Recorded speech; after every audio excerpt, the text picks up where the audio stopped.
Good morning mga bossing. Ngayong araw ilalatag na po natin itong net, range net natin.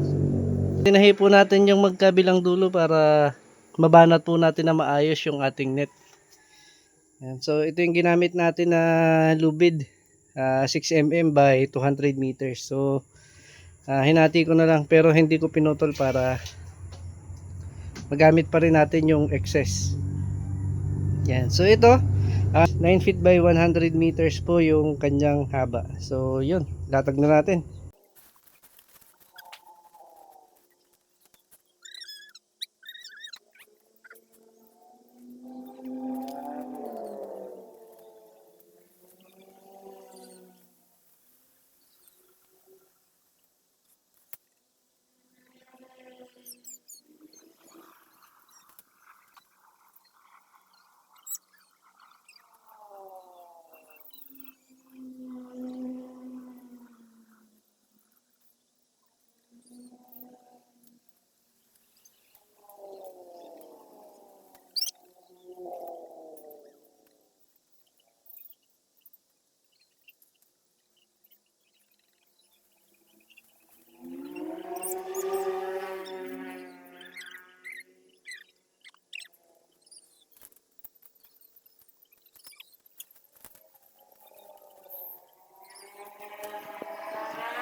Ito na mga bossing yung ating range net na 9 feet by 100 meters.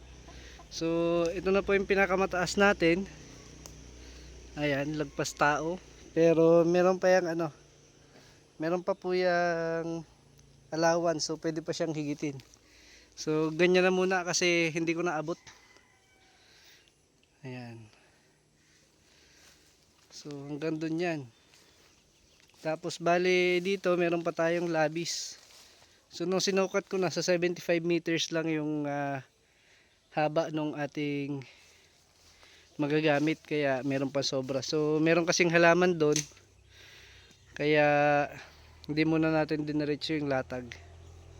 So for now ay ito muna yung papatabasan natin sa ating mga manok.